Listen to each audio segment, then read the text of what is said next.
किसी गांव में हरिया नाम का एक चालाक किसान अपनी पत्नी कमला के साथ एक छोटे से घर में रहता था। हरिया के पास खेत का छोटा सा टुकड़ा था जिसमें वो फसल उपजाकर अपने परिवार का पालन पोषण करता था। हरिया बुद्धि का बड़ा ही तेज था।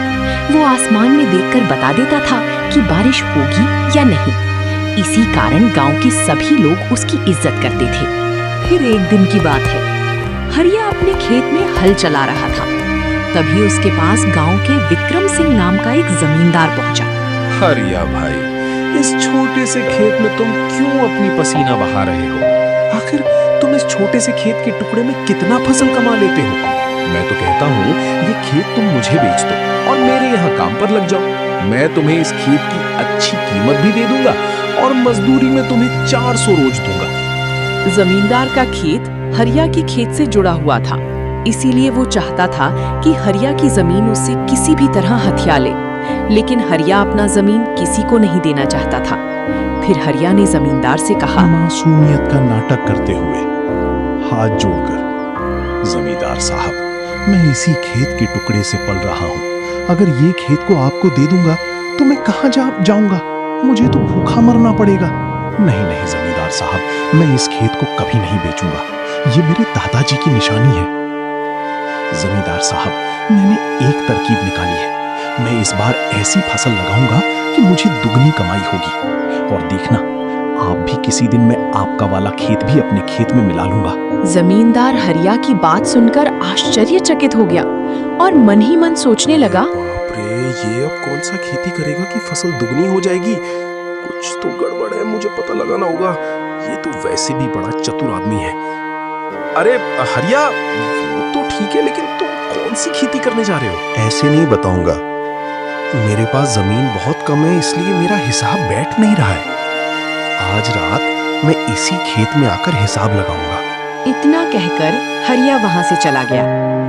ये बात जमींदार के सर में दर्द देने लगा। वो सोच रहा था कि कौन सी ऐसी फसल है जो कम खेतों में दुगनी हो जाएगी। जमींदार हरिया के घर के लिए निकल गया। विक्रम सिंह, जमींदार, फिर से मन बढ़ाते हुए बेचैनी में मुझे हरिया के घर जाकर पता लगाना होगा। मैं अभी उसके घर जाता हूँ। शाम हो चुकी थी। हरिया फावड़ा लेकर अपना खेत में जाने की तैयारी कर रहा था। तभी उसकी पत्नी बोली, अरे ये क्या, रात में कहाँ जा रहे हैं? अरे कमला, तुम शांत रहो। जोर जोर से बोलकर गांव वालों को जगा दोगी क्या? तुम्हें पता है, मैंने कम खेत में ज्यादा फसल होने वाला एक तरकीब निकाली है। तुम देखना, मैं इस बार इतना अनाज पैदा कर दूंगा कि 5 साल में भी खत्म नहीं होगा। हरिया की बात जमींदार एक पेड़ के पीछे से सुन रहा था। जमींदार के दिल दिमाग में बेचैनी छा गई। वो सोच रहा था कि वो कौन सी ऐसी खेती है जो दुगना हो जाएगा। इसलिए वो भी हरिया के पीछे पीछे उसके खेत तक चला गया और एक पेड़ के पीछे छुपकर सब कुछ देखने लगा। हरिया, परेशान होने का जबरदस्त नाटक करते हुए कहां से शुरू करूं, कैसे करूं? ये जमींदार का खेत भी ना मेरा सारा काम बिगाड़ देगा। अगर मेरे खेत का फसल ज्यादा हो गई तो जमींदार के खेत में चला जाएगा और फिर जमींदार बिना मेहनत की फसल ले लेगा। इसीलिए मैं जमींदार से कहूंगा कि अपने खेत में दीवार बना लो ताकि मैं फसल अपने ही खेत में लगा सकूं। अच्छा बेटा, तो ये बात है।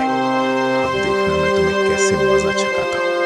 तू खेती तो अपने खेत में करेगा, लेकिन फसल को काटूंगा मैं। ये कहकर जमींदार भी वहां से अपने घर वापस चला गया।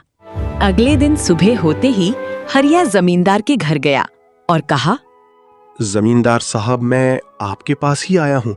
मुझे आपसे एक जरूरी बात करनी थी। हाँ हाँ, तुम कोई भी जरूरी बात कहो, लेकिन मैं अपने खेत में दीवार खड़ी नहीं करूंगा।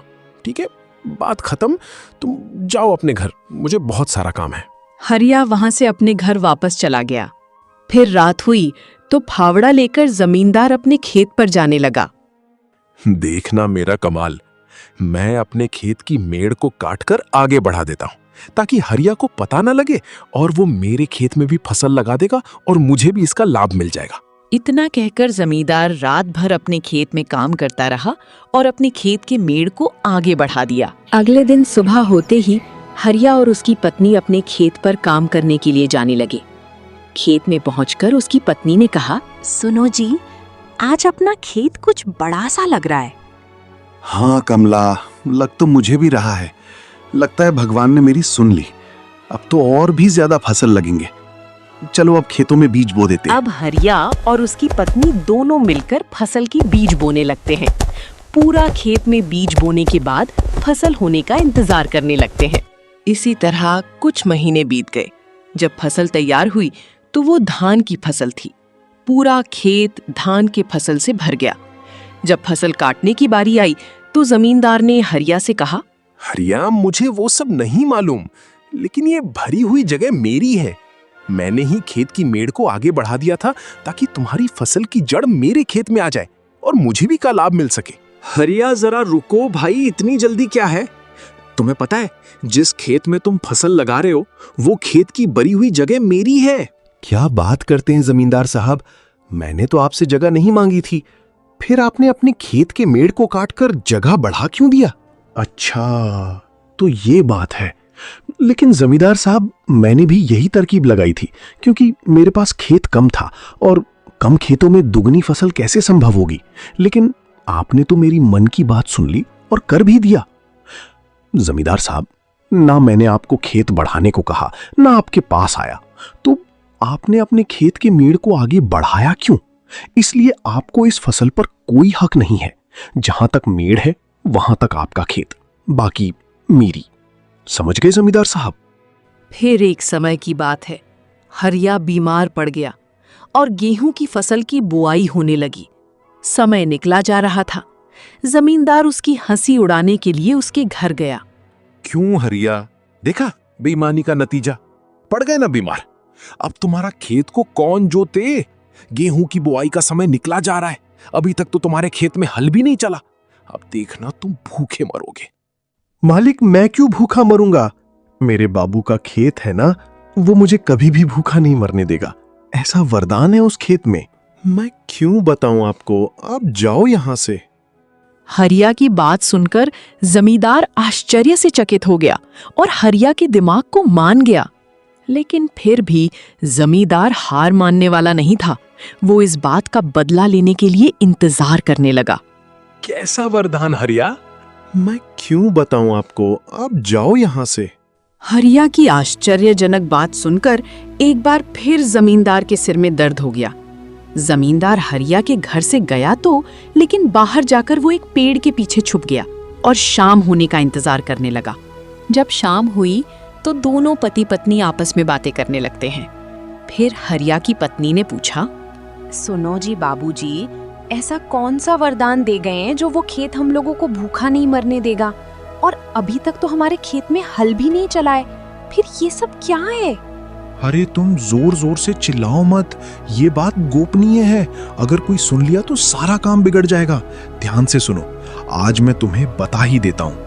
अपने खेत में बाबूजी ने सोने के सिक्कों से भरा हुआ सोने का मटका खेत के अंदर छुपा दिया है, जिसे हमें खोद कर निकालना है। इसीलिए मैंने इस बार अपने खेत की जुताई नहीं किया।